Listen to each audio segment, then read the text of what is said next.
Welcome back. Soup's on today's show. Got a lot of different pots going here. Earlier, we started out our potato dill soup that one of the house specialties at Cheesecake Heaven, and we're just going to finish that up, and then we're going to move on to butternut squash soup. So we started with, we sweated the onions, Casey, and the garlic in a lot of butter.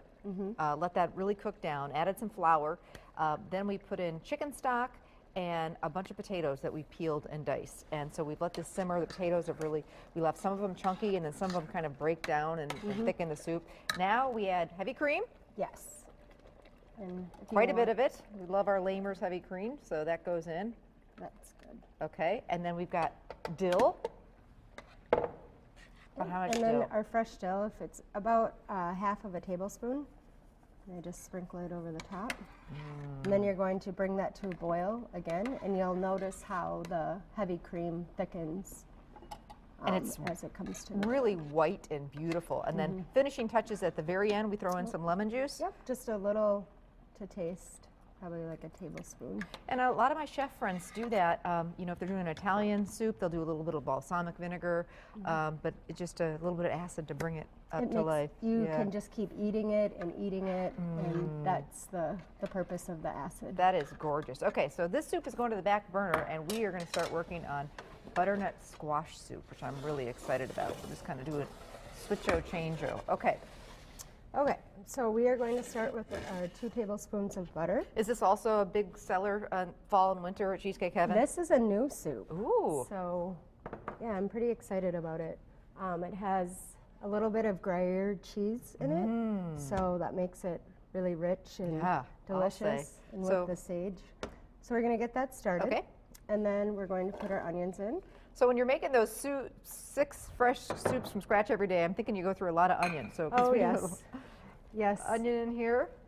And if you go to festival, they have the pre-cut vegetables. That's nice. So you can make fresh soup from scratch, and all the work is taken out of it. Or it comes in frozen onion too, you know, which is nice. You can just kind of take out when you need it. Those shortcuts sometimes help. A little bit of salt and pepper. Salt and pepper. Okay. And then we're going to kind of turn this on high. Okay, that's doing its thing. Now let's talk about the squash before we move on to that. Butternut squash, did you peel it?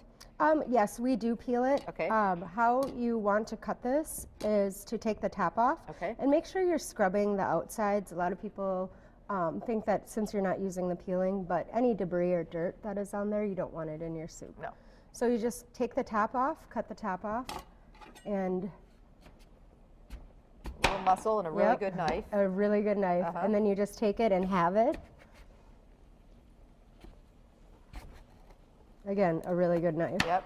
These things they're you know, a little hard to work with. Right. And then we scoop all the seeds out. And I actually like saving the seeds for a squash stock. It's so good. If you just cook it down with onions, the gelatinous whatever it is in the squash seeds, it comes out in the stock, and it's so good. Ooh. The flavor is amazing. So then you can either use a potato peeler to do this, but I like to just have a flat surface, take your knife, and just shave off your peelings. So it's easy enough. Yeah. And like you say, sometimes it's just quicker than a vegetable peeler. I agree.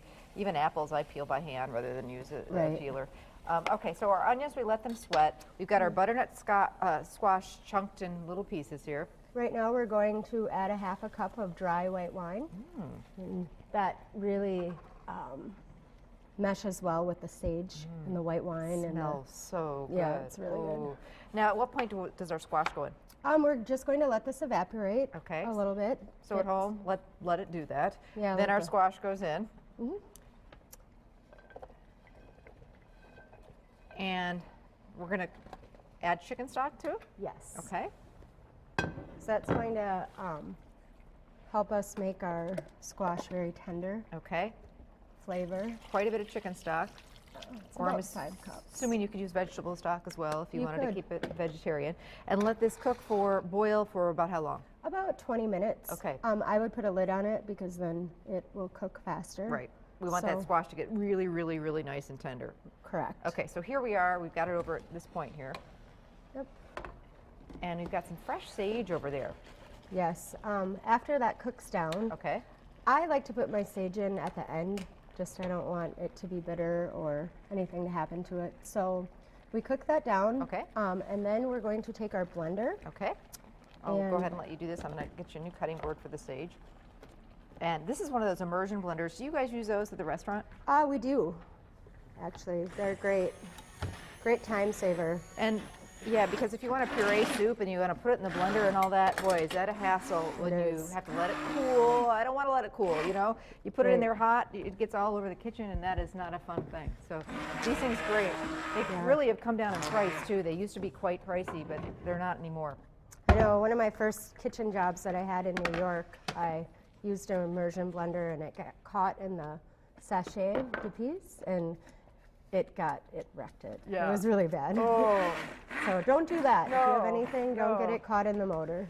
but they, like I say, I remember when they first came out and it was like, oh, I wanted one so badly, and now you really $25-30, and Right. you'll use it all the time if you make a lot of soups. So now we need a little bit of heavy cream. Okay, all right. Ann, could you grab some heavy cream for us, please? And we're just going to, if you want to turn that down to low. Yep. We're just going to stir in the heavy cream. Okay. And I had some sage in there before, but I'm going to show you how to cut it. So, because you don't want to put whole leaves in there. I just like cutting it down a little bit. Oh, and here's a knife right here. Okay. Does it matter if it's a smaller, like Yeah, a pair it's- knife? Is fine. It's fine. So this is like what you do with basil. Nice little Right. chiffonade on that. And I'll show you what we're going to do with Thank you. our crostinis. So now the heavy cream goes in with the pureed squash. Yep, and you can just mix that and incorporate it. Okay.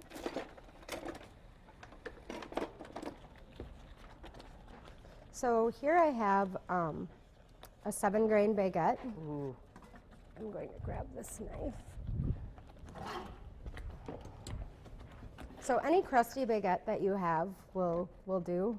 If you have bread that's sitting out or from the day before, you have it left over from dinner, really the crunchier it is, the better. That looks like a really nice loaf of bread. Is that one of the loaves that you do your sandwiches on? Yes, the I can 7-grain. tell. Oh, Yeah, it's that really looks good. delish. So you just cut at the bias like this, so you have these nice crostinis. Drizzle them with olive oil, bake them in the oven, and we have some already done right here. And Wow. what we're going to do, oh yeah, we have to finish this with cheese as So well. this is when the Gruyere cheese comes in. It's right at the Yes. end. Right at the end. And it's just a little bit, just to add the flavor. I love Gruyere. Swiss cheese also would work, but Gruyere is that little bit. Yeah, it has a nutty flavor to it. Yeah, and so that's it's really delicious. smells. With a little bit of wine in here and that sage. Now the sage goes in now at this point. Yep, you can put some in. Oh my gosh. And then the crostinis over here, I'm topping with a little bit of the sage and the Gruyere. And then you just toast these. And Ooh, we'll get that back in the oven to toast that up. Oh, for dipping, that looks Yes, fantastic. it's really, really Wow. So these are just going to go quick underneath here. All right, Casey, what we're going to do is we'll let this those toast up. We'll finish off this soup. Our potato soup is looking fantastic. What are your hours while we're waiting for the soup to cook? We're open every day from 7 till 9, well, Monday through Friday. Saturday from 8 until 9, and then Sundays 8 until 6. And wonderful big breakfasts on Sundays, or actually every day of the week. The killer French toast is amazing. And 6 different soups every single day. So we'll come back to finish up this butternut squash soup with sage and those cheesy sage crostinis for dipping. Stay with us. We'll be back.